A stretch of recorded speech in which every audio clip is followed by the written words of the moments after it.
Refreshing Gracegate Worship.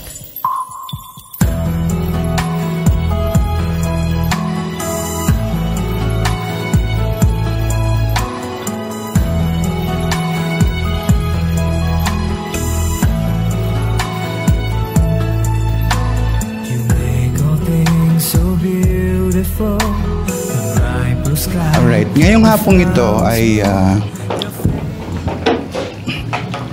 nga pala, salamat pala sa sa mga church na nag-sponsor ng ating apat na gabi for Pastor Francis for Freedom in Christ and Cathedral of Praise. Salamat. At saka sa Doulos for Christ, kagabi. At ngayon ay it's time for Gracegate Harvest Church. Welcome to Gracegate Harvest Church. Sa 2 hours na ito na ating worship service, nasa Gracegate Harvest Church po kayo. Okay? At pasalamat sa mga bisita na nandito. Salamat sa pagdamay sa bawat isa. Now I'll be talking about the good seed this afternoon. Yung seed o butil, mayroon pang Tagalog term for that Butil, binhi. Alright? Binhi. Okay, andun. Tumutubo na kasi. In general, the good seed ay mayroon siyang greater impact talaga sa ating buhay, physical. Kasi yung ating kinakain nanggagaling po sa mga seeds. Tama, di ba? Paano na lang yung isang bayan na walang sektor ng agrikultura ay magugutom ang bayan. And there is also that seed of a woman. Nung si Adan at saka si Eva, sila ay nagkasala, kaagad sinabi ng ating Panginoon in Genesis chapter 3 verse 15 that it says, I will put enmity between you and the woman, and between your seed and her seed. He shall bruise your head, and he shall bruise his heel. It's a promise, it's a prophecy for Jesus to come, that through his death on the cross, ay itong si Satanas hindi lamang mabubukulan, kundi babasagin yung kanyang mukha. And that seed refers to our Lord Jesus Christ. You see, even sa una pa lang na libro ng Genesis, pinag-uusapan na po yung seed. Hindi lamang yan, yung mga seeds na ginagamit sa pagtanim ay nasa Genesis din. And the word come alive because of seeds.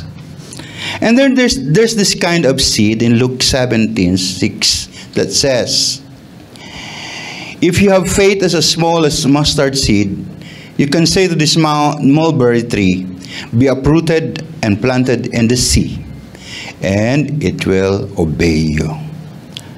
You know, the Word of God talks about that kind of seed na pinakamaliit na butil na binhi, na kahit ganyang kaliit lang ang meron ka, magkaroon ka ng kapangyarihan, na sa pamagitan ng faith na yan, you can move mountains.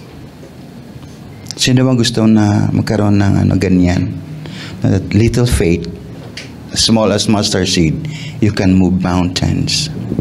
So, I suppose that seed is very important sa ating po mga buhay. But today, I will bring you to Luke chapter 8, verse 5 to 8. Ito yung story about a farmer. In verse 5 says, a farmer went out to sow seed. As he was scattering the seed, some fell along the path.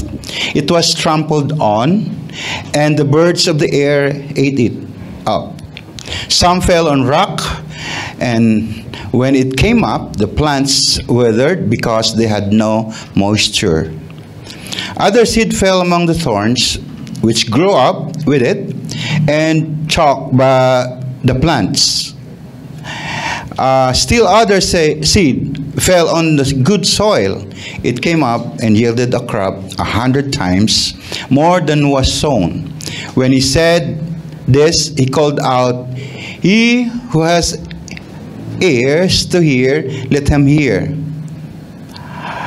And ang sabi dito ni Luke, mayroon siyang explanation about that story in verse 11. And I will bring you to that story, explanation of this. In verse 11 says that this is the meaning of the parables. This is the meaning of the parable. The seed is the word of God. Those along the path are the ones who hear, and then the devil comes and takes away the word from their hearts, so that they may not believe and save. Verse 13, those on the rock are the ones who receive the word with joy when they hear it, but they have no root. They believe for a while, but in time of testing they fall away. The seed that fell among the thorns stands for those who hear, but as they go on their way, they are choked by the life's worries, riches, and pleasures, and they do not mature. And verse 15, but the seed on good soil stands for those with a noble and good heart, who hear the word, retain it, and by persevering, produce a crop. Dito na tayo because I will tell my story. Yung tatay ko, napangasawa ng nanay ko, hindi si tatay, yung sarili kong tatay at sariling nanay. My mother was saved during the crusade of Greg Tingson, the Billy Graham of the Philippines, before the war. So when she was in high school, she received the Lord and started her new life in Christ. Pumasok yung World War II, nakilala niya ang tatay ko kasi tumakbo sila sa bundok. Yung tatay ko, taong bundok po yun. Hindi pa, doon sa nakatira. At maganda doon, safe doon. So doon na sila, kinasal sila during the war. Ganyan. Yung mama ko, a very Christian. Ang tatay ko, it's the opposite. 10 kandado, nakalak. And that for a long time, sabihin nyo na 40s yun, nangyari. At pinanganak ako na 1962. And I grew up with my mother's care. Dahil sa church, I was exposed as early in my age na nasa church ako, different churches. Ganyan. But it took another like 20 years for my father to receive the Lord. But the seed grew in his heart. Pero mama ko almost mag-give up na. But ako, 13 years old, I received the Lord Jesus Christ in my life, and it really changed me. From that time on, I served the Lord.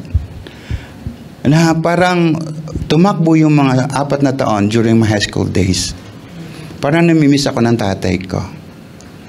But because I went to Manila, hindi ko na nalaman na ang ginawa niya pala, naghanap na siya ng Bible and he received the Lord Jesus Christ kahit na walang tumulong sa kanya sa sinner's prayer.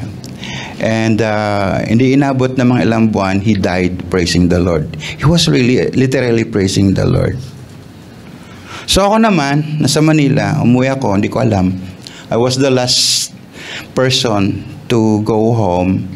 At yung mga kapatid ko, kaya nasa US yan, no? Nandun na sila, ako hindi ko alam. But when I went there, I was able to speak doon sa funeral ng tatay. Alam sabi ko, 4 kasi kami magkapatid na lalaki, and we are 9 also, may mga babae. Pero siyempre, yung accountability and responsibility falls to the men of the family. So sabi ko, hirap naman ng yung buhay ko. I need to stick, to become a Christian and serve the Lord just for my father, to get that seed. And sabihin ko sa inyo ngayong yung araw na to, hindi sa inyo doon, habang ako nagsasalita, ng best gift na binigay ko sa papa ko, yung pananampalataya na totoo sa kay Hesus Kristo. Minsan nasasabi mga tao kahit hindi ka nagsasalita. So, yun po yung story ng life ko na merong seed akong tinanim at yung seed na yan tumubo na hindi ko alam. Alright, now, sabi ng papa ko, ako na nang natira. Sabi, I might as well receive the Lord Jesus Christ in my life. Alam niyo mga kapatid, every time na there is a gathering like this, it is an opportunity to sow seed. For 3 nights plus today, mayroong mga seeds na itinanim po sa bawat isa sa atin. And that seed now is the Word of God. And in times like this, we talk of life and we talk of lalo na yung death. And that the certainty of it. Because, mga kapatid, alam nyo, yung buhay na nakakonek kay Kristo, yung church life na mayroong tayo. Mayroon kasi mga Kristiyano na sabi nila, Kristiyano po ako, pero 3 beses lang pupunta ng church isang taon. How can you say you love the Lord na 3 linggo ka lang pupunta ng church? I tell you this afternoon na ang life natin, yung buhay natin, buhay Kristiyano, seryoso po yan. It's a matter of life and death. Na hindi na tayo paabutin sa puntong ito na sasabihin, hindi ka nakatanggap kay Jesus, pagkatapos sasabihin ng mga kamag-anak mo, alam mo, bait-bait niya. Alam niyo ba yung mga yung mga tributes natin, hindi naririnig na namatay na. Tama, di ba? My wife is planning, we are planning to do eulogy sa mga buhay naming members sa church. Hindi kayo natawa? Tawa kayo. Okay. Ngayon pa lang i-appreciate na namin, di ba? For example, si Tatay Ray, no? Tatay Ray. Unahin natin mga matatanda, no? Alam mo, si Tatay Ray, ang bait-bait niyan, kahit ano yan. May sakripisyo sa buhay yan, ganyan. Pinagtiyagaan niya talaga magtrabaho siya para makatapos ang kanyang mga anak. Mas maganda, di ba? Di ba? Tapos after that, mayroong love gift. Di ba? Di ba, mas maganda, mayroon buhay ka pa, pinag-uusapan ka na. Yung pastor namin, I was able to, to contribute yung aking little way. Sabi nila, i-tribute natin yung pastor natin. Kaya ang tatay namin ay medyo matanda na. So, naramdaman ata nila na parang gusto na magpaalam. But, nagkaroon kami ng tribute. Wala ako doon kasi may concert ako, the same time na may concert ako. At ang ginawa ko na lang, nagpadala ako ng isang kanta, no? Na sa kanya talaga na kanta. It's in YouTube. Nako, maiyak po kayo kung maintindihan nyo lang. At tuwang-tuwa siya kasi Henry, ba't ganyan? Napaiyak ako dito. Sabi ng tatayasa namin yung aming pastor, no? So, at least, buhay pa, na-appreciate mo na ang tao, di ba? Okay? Oy, sabi ng auntie ko, habang siya pupunta dito sa burol ng tatay ko, iiyak siya. Ang ginawa ko, kinurot ko siya, ano iniiyak mo? Guilty ka, no? Guilty ka of the things that you're supposed to do, the good things you're supposed to do to your brother, pero hindi mo nagawa ng mahabang panahon. Ha? Sabi nyo katabi mo, ngayon pa lang, na-appreciate na kita. At least ngayon, alam mo, di ba? Huwag yung patay ka na, di ba? Na hindi mo naramdaman. Alright? Si tatay, na to hindi ko lang alam yung yung pinaka-term sa Tagalog Yung bang, hindi overdue. Busog na to sa mga bagay na preparasyon sa kabilang buhay no? That every time we visit there, we offered prayer, di ba? Yung parang ganyan. So, ganon.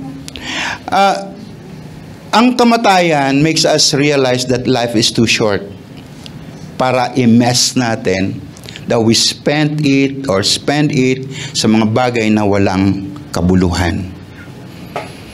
I hate to see and to hear and to watch yung mga tao na nandoon na, yung nasa bingit ng kamatayan at sasabihin, Lord, bigyan mo ba ako ng isang pagkakataon, please? Kasi bibigay ko ang buong buhay ko, magsiserve talaga ako sa iyo. Sa church na ako magtitira, hindi na ako uwi ng bahay, doon na ako. Magsiserve ako sa iyo, maglalampaso ako, alagaan ko yung pastor ko. Di ba? O, paano yan? Di ba? Ang hirap naman ng ganon, di ba? Sa time na nandoon na sa bingit ka na, nawala ka na, na-corner ka na, ng physical situation mo, ay nagbabarter ka sa Lord, no? Ng ganon. Let's face life, no, sa reality, okay? Kung ano ba talaga ang dapat natin gagawin. Ibig sabihin no, na habang buhay pa tayo, let's do the best for our family, let's do the best for our God, for our community. Pastor Francis talks about legacy, di ba? Ang gaganda ng mga series. COP talks about, Pastor Felicia Ann, she talks about the love of God. No? Ang ganda. Na ngayon, ganito. The death of a person gathers family, relatives, friends, and associates. Death gathered those who are emotionally immature, and because they didn't have much time to read the Bible and God's promises, at ay yung mga luha nila sa harap ay naging useless. But yung the death of the Christian, di ba? Pag nakita mo na nakaratay na, okay, wala kang gagawin kundi to appreciate the goodness of God. And with all your heart, alam mo, secured ka na alam mo, hindi siya pupunta kung saan man siya naroroon. Pupunta siya doon sa Ama. Okay? Ng kanyang minahal. Hallelujah. Amen. Amen. A Christian person died to gather families, tama, friends and relatives to listen to the seed that is being shared by the speaker. So, sabi ko kanina, for 3 nights and then today, we are sowing seed for all of you. But it took a Christian person pag minsan to lay dito, just like the seed that has to die to produce life to those who hears. Naintindihan ba natin na kailangan pa natin makita may nakaratay dito para kayo makakarinig ng magandang balita.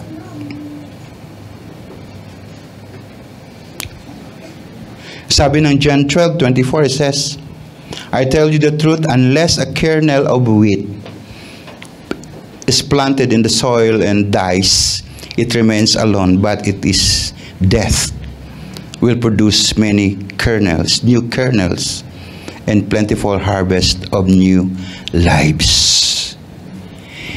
Yung maikli na pag tipon-tipon natin dito, 4 days, 5 days, it was an opportunity for tatay to die there, and that unless he dies, there will never be a new seed to be produced.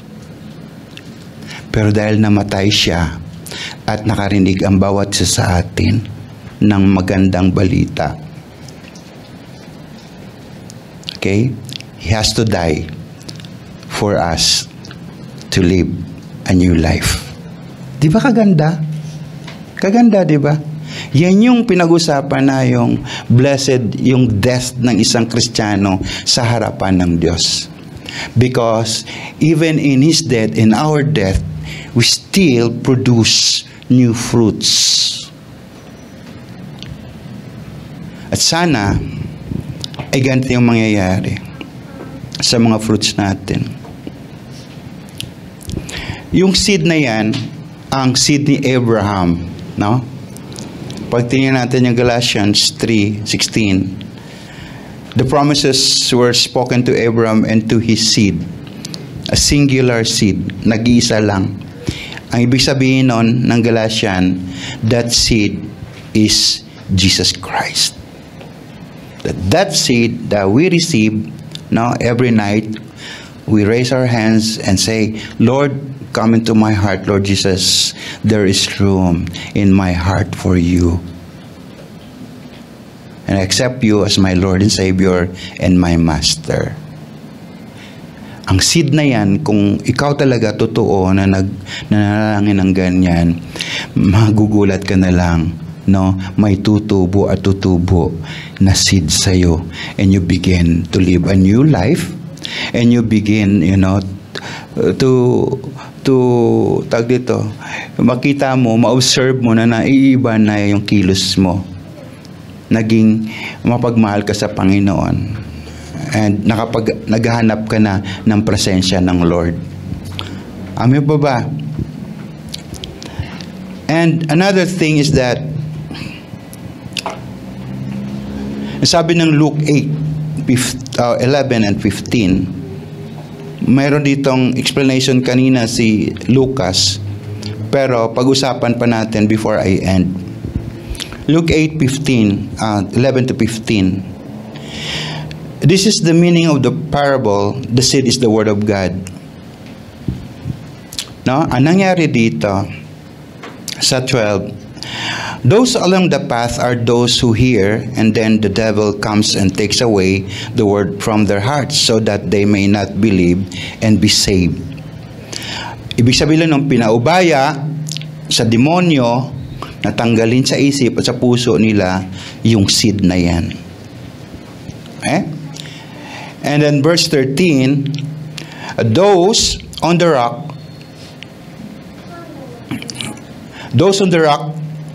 are the ones who receive the word with joy when they hear it, but they have no root.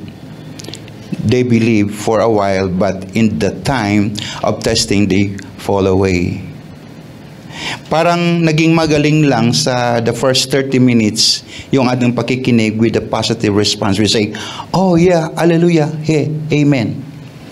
Pero paglabas, biglang nawala. Okay? Now, yung iba nagpapauto sa mundo.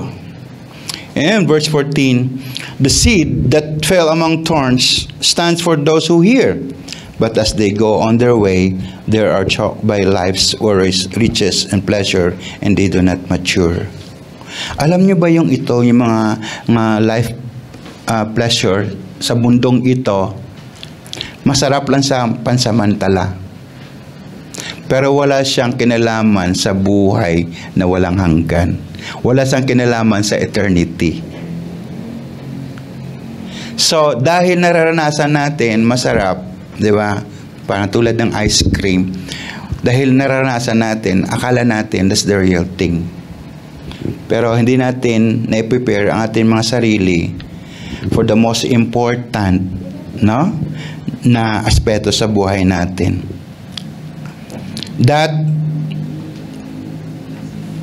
Ito dapat to. Sa verse 15, but the seed on good soil stands for those with a noble and good heart who hear the word, retain it, and by preserving it, produce a crop.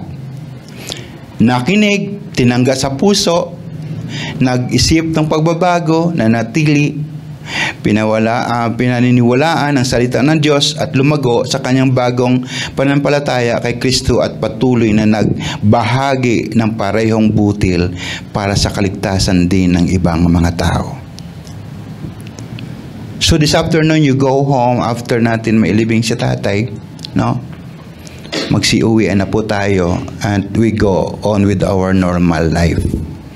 But I pray, as member of the family and as a pastor, I pray that yung seed na narinig nyo dito sa ilang gabi ay manatili sa inyo pagkatapos maghanap kayo ng soil, no?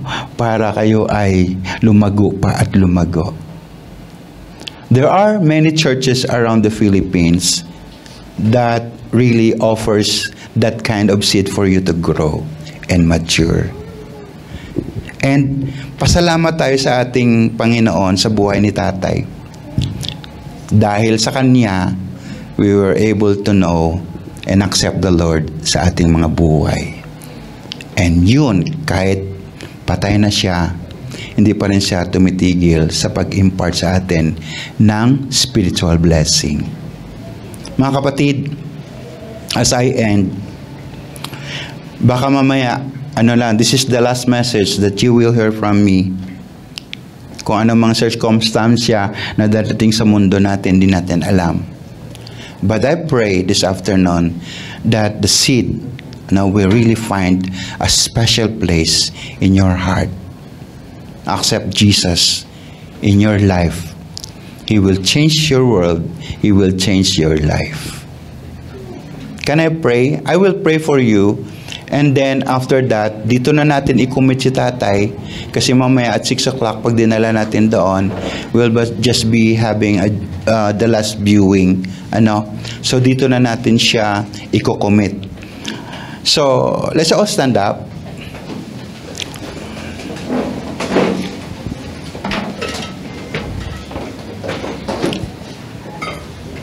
Father, we thank you, God, for the opportunity you have given to us to talk about Jesus, to talk about that one person, the Son of God, in 2,000 years ago, hung on the cross and gave his life for us. Truly, Lord Jesus, you are the seed of life, the good seed, the seed of Abraham. The one Genesis is talking about, the one that will crush Satan. God, sa buhay po namin, salamat o Diyos na hindi mo kami pinabayaan na maging inosente ng kaparaanan ng kaligtasan. God, but you created a way for us so that we can listen. We can hear about that good news that Jesus Christ died for us, and He wants to live in our every life. And God, this afternoon, Lord, we confirm sa buhay po namin, sa puso po namin, na ang Panginoong Jesus ay mananatili at mananahan sa mga puso po namin. Kagaya ni Tatay na binigay niya ang kanyang buhay, kahit na hindi sa youthful time niya, ngunit o Diyos, yung mayroon pa siyang sa tamang isip at nakapag-desisyon na ibigay niyang kanyang buhay sa iyo. At ngayon o Diyos, pinag-usapan siya namin, and that this opportunity came for us to know Jesus better through the life of Tatay Jess. Ngayong hapon po ito, Panginoon, salamat sa iyong kabutihan sa bawat isa sa amin, sa bawat miyembro ng pamilya, sa bawat kamag-anak, sa bawat kaibigan na nandito. Panginoon, wala man kaming tamang salita para sila'y pasalamatan.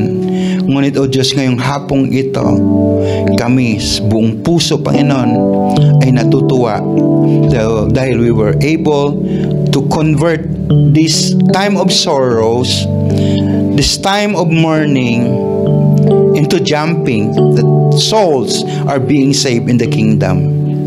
Kung saan man sila, Panginoon, I pray na bibigyan mo po sila, yung guide sila sa tamang landas, sa tamang mga tao na makapagturo pa sa kanila ng iyong salita. God, I pray that all of us here will go home, dadadala po, Panginoon, iyong pagmamahal, and at the same time, Panginoon, to reciprocate it, we will love you more and more sa buhay po natin. So God, thank you. Father, thank you. We bless your name.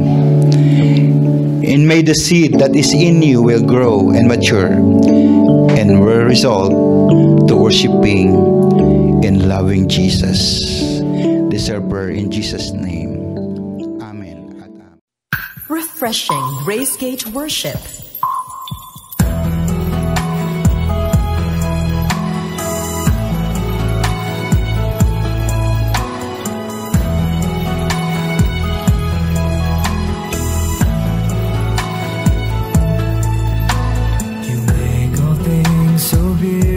The bright blue sky, the flowers bloom, your fingerprints on all creation, so marvelous and true.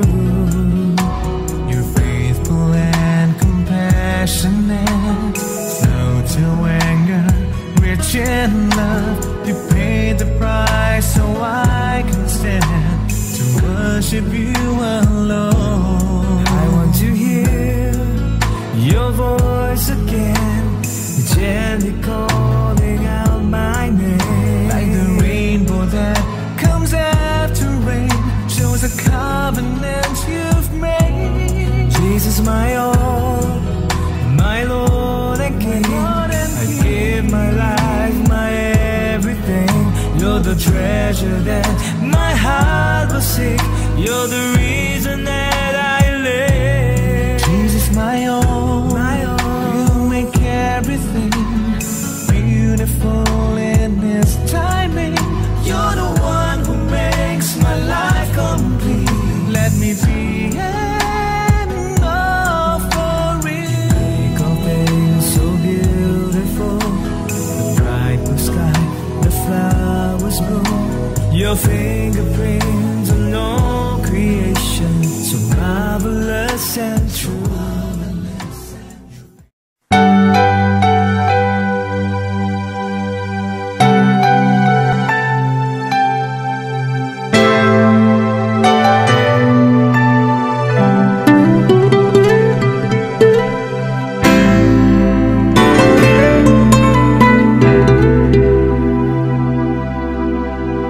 Father, we call you, we're the fruit of your care.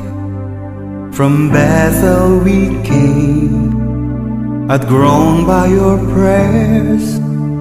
The life you have shared is the strength of our lives. We came back to say to you, you stay in our hearts.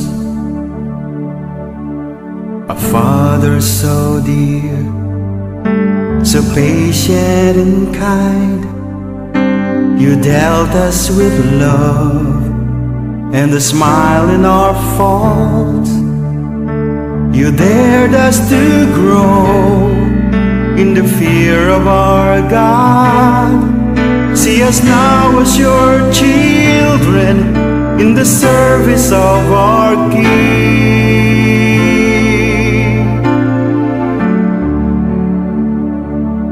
You're so rare in the faith, so us in the world. We thank God for giving a shepherd like you. Your faces are merry in the valleys and plains. You lead us there once in the green grass of home. Jesus, bless Him much more. Let the heavens outpour like had never before. Give Him souls to restore, for He's rare in the faith, so rare in the world. A hero for you, Lord. A hero for you, Lord.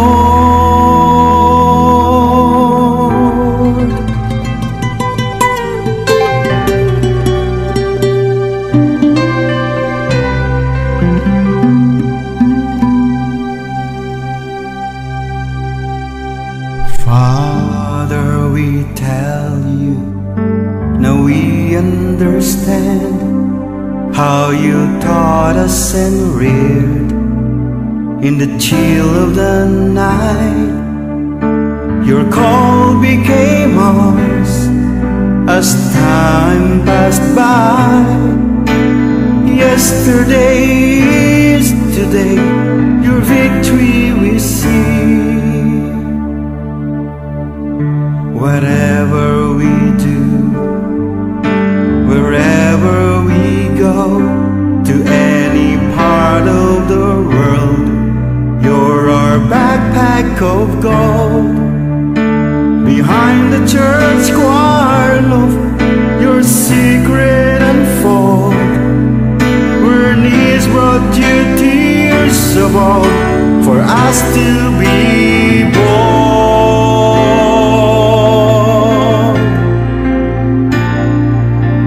Though no eyes to wink good night, and the morrow be goodbyes, through the grace we will finish what He had willed in our lives. You're so rare in the faith, so us in the world.